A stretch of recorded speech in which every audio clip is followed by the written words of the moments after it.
Good morning students, आप सबका हमारे चैनल BMC में स्वागत है। हमारे चैनल से जुड़ने के लिए कृपया इसे सब्सक्राइब करें और बेल आइकन दबाएं, जिससे आपको नए लेक्चर्स के नोटिफिकेशन मिलते रहें। हेलो स्टूडेंट्स, आज हम शुरू करेंगे चैप्टर 1 का वास्तविक संख्याएं, real numbers.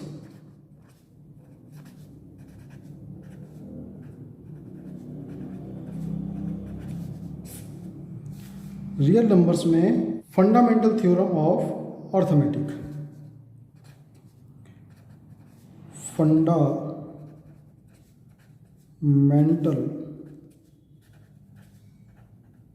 Theorem of arithmetic.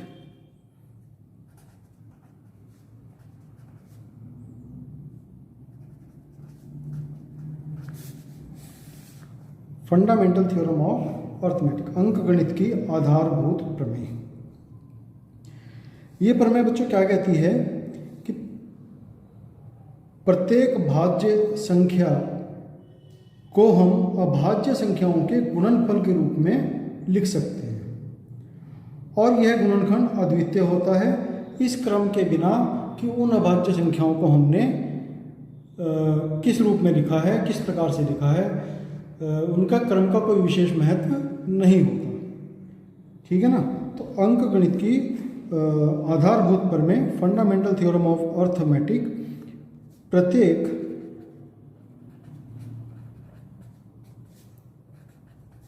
भाज्य संख्या को अभाज्य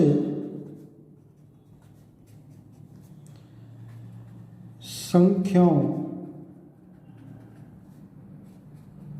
के गुणनफल के रूप में लिखा जा सकता है।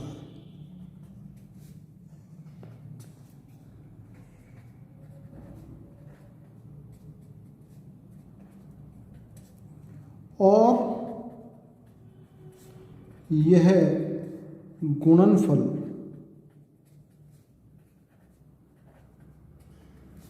अद्वितीय होता है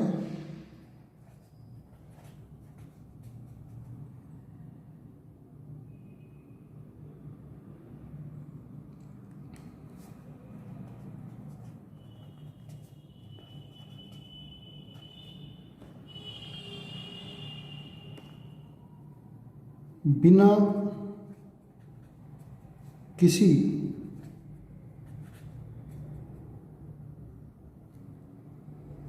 गुणनखंडों के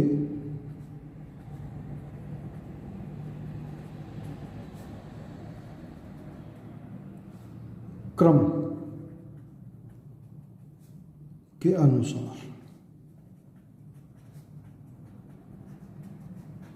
मतलब प्रत्येक भाज्य संख्या को अभाज्य संख्याओं के गुणनफल के रूप में लिखा जा सकता है और यह गुणनफल गुणनखंडों के क्रम के अनुसार, बिना उनके क्रम के अनुसार गुणनफल यह अद्वितीय होता है।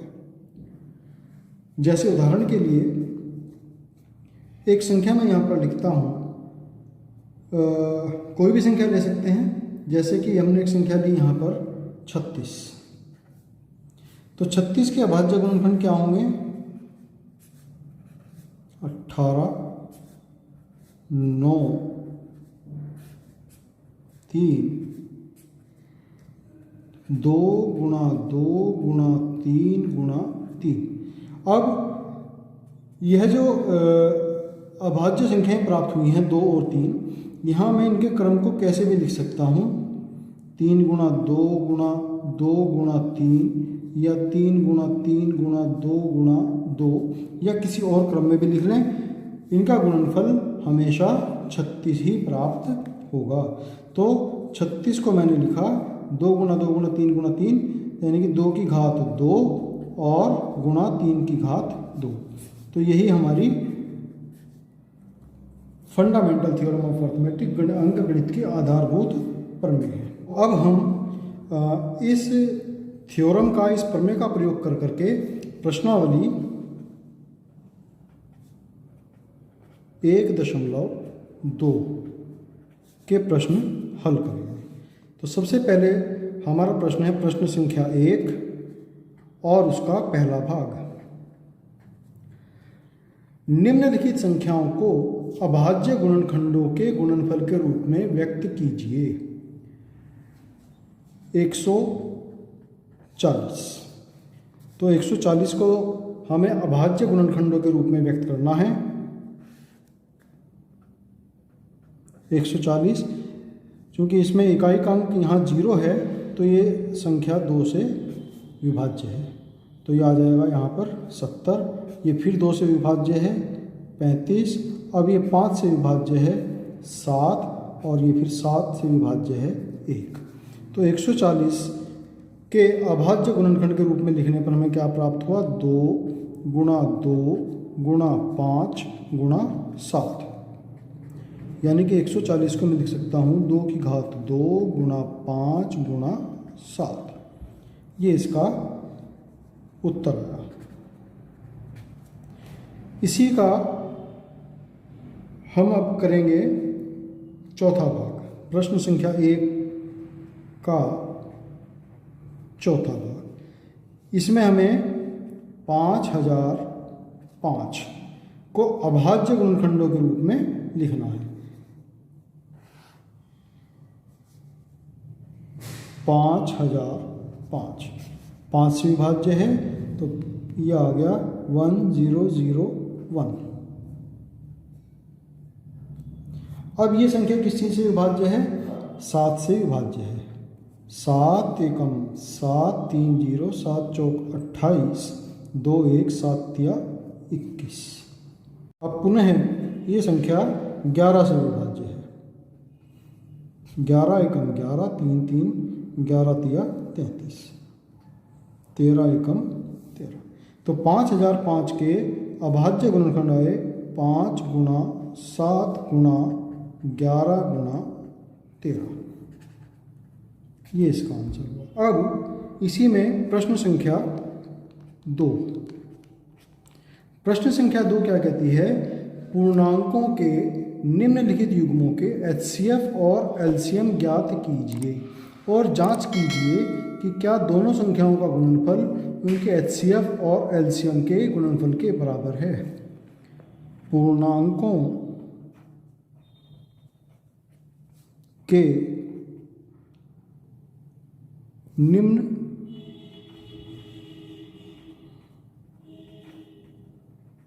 निम्नलिखित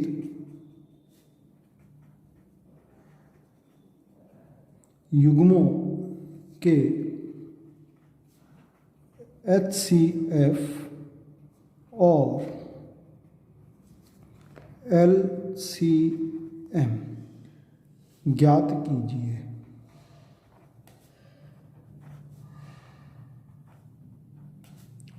और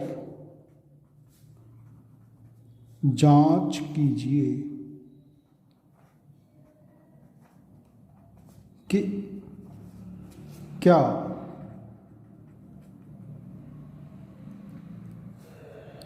दोनों संख्याओं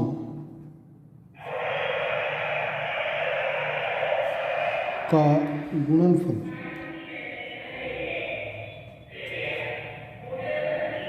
बराबर HCF गुणा LCM।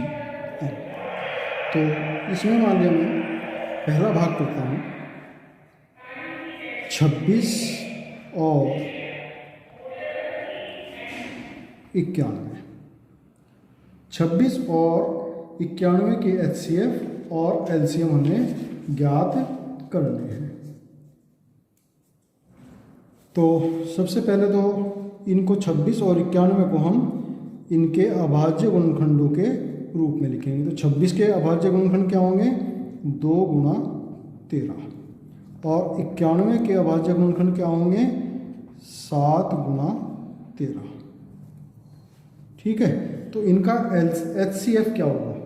तो इनका HCF होगा जो दोनों में कॉमन आता है। दोनों अभाज्य गुणनखंडों में 26 के अभाज्य गुणनखंड और 91 के जो अभाज्य गुणनखंड हैं उन दोनों में जो कॉमन है वही इनका HCF होगा। तो HCF 26 और 91 बराबर 13। अब हमें LCM भी ज्ञात करना है। तो LCM 26, 91। तो LCM क्या होगा, जो दोनों गुणनखंडों में कम से कम एक बार जो भी संख्या आई है उन सब का आपस में गुणा। तो यहाँ पर 2 गुणा 7 गुणा 13, तो ये आ जाता है 182। LCM 182 आया, HCF 13 आया। अब इसमें आगे उसने कहा है कि जांच कीजिए कि क्या दोनों संख्याओं का गुणनफल बराबर HCF गुणा LCM। तो दोनों संख्याओं का गुणनफल, दोनों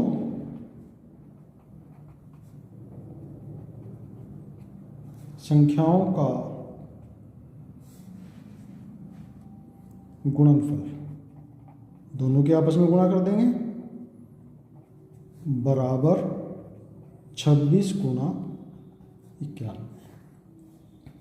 तो 26 गुणा 91 जब हम इनके आपस में गुणा करेंगे,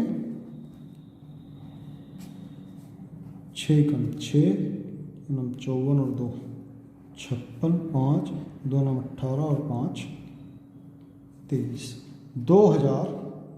2366।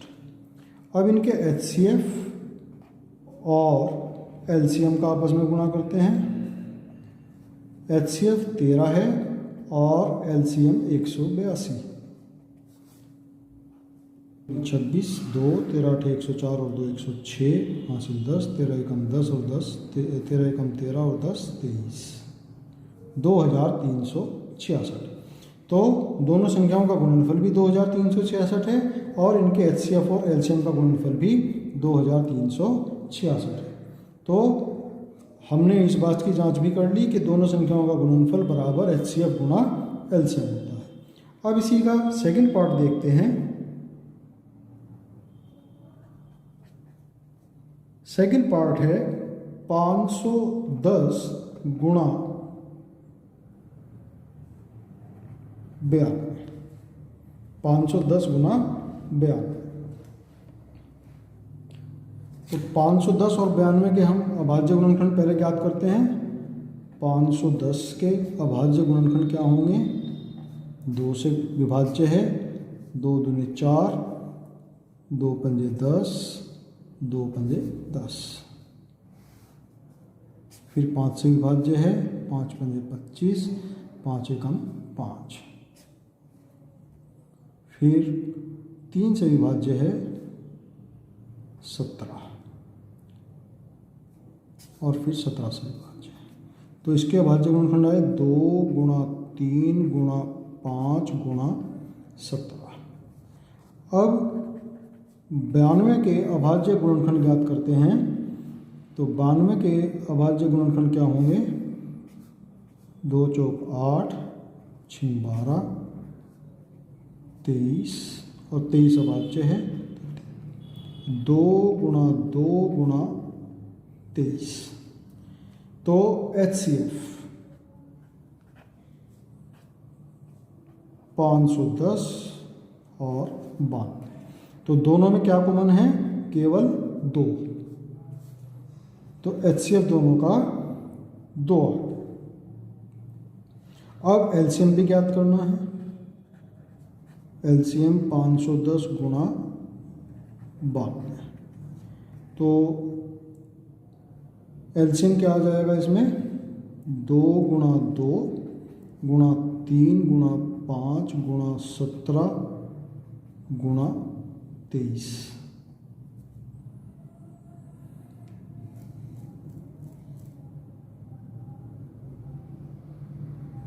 इनके आपस में गुणा करेंगे तो इस संख्या का LCM आया 23,460। HCF 2 था। तो ये तो आ गए उत्तर हमारे पहले भाग के कि HCF और LCM ज्ञात कीजिए। अब हमें दोनों जांच करना है कि दोनों संख्याओं का गुणनफल बराबर HCF गुणा LCM। तो दोनों संख्याओं का गुणनफल बराबर 510 गुणा 92 बराबर 46,920 और HCF गुणा LCM बराबर 2 गुणा 23,460। 2 6 12, 1 2 चौका 8 9, 2 3 6, 2 2 4, ये भी 46,920। तो जांच में हम दोनों ने इस सूत्र को, इस फॉर्मूले को सही पाया कि दोनों संख्याओं का गुणनफल उनके HCF और LCM के गुणनफल के बराबर होता है। अब इसी प्रकार प्रश्न 2 का ही प्रश्न संख्या 3, भाग संख्या 3, 336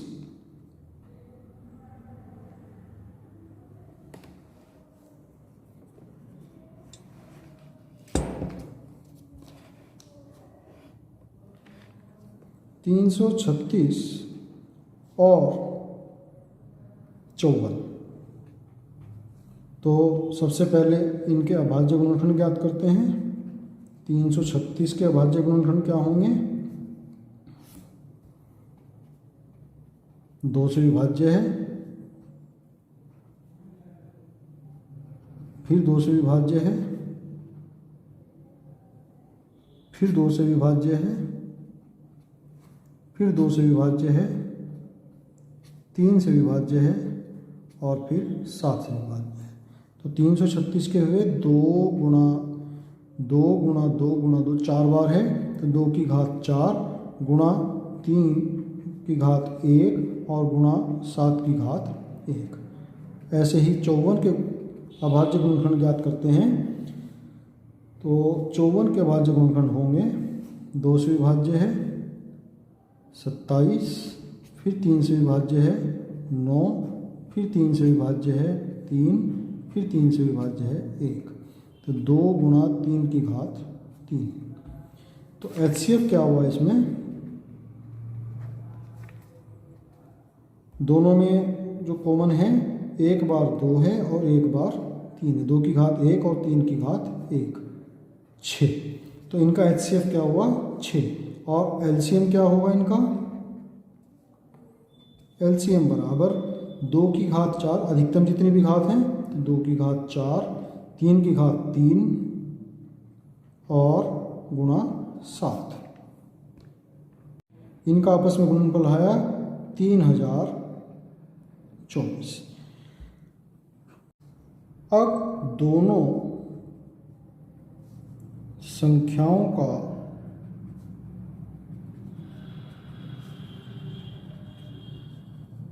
गुणनफल किसका? 336 गुणा 54। तो 336 की गुणा करेंगे 54 में, 4 6 24, 2 4 3 12 और 2 14 और 30, 14 और 30 44, 4 हो गए यहाँ से, 4 3 12, 12 और 4 16, 16 और 15 31, 3 5 3 15 और 3 18, 18,144। दोनों के HCF और LCM की आपस में गुणा क्या होती है? HCF कितना आया था इनका? 6 और LCM आया 3024। इनके आपस में गुणा करेंगे तो 6 चौक 24, 2 6 दूनी 18 और 2 20, 6 दूनी 12, 6 चौक 24 का 4 हासिल हो गया 2, 6 दूनी 12 और 2 14 हासिल हो गया 1, 6 तिया 18, 18,144। तो इसमें भी हमने ये सिद्ध कर दिया। तो स्टूडेंट्स, यदि आपको मेरा ये आज का लेक्चर पसंद आया है तो इसको जो है लाइक करें मेरा उत्साहवर्धन करने के लिए, और अधिक से अधिक शेयर करें जिससे अधिक से अधिक स्टूडेंट्स इसका लाभ उठा सकें। धन्यवाद।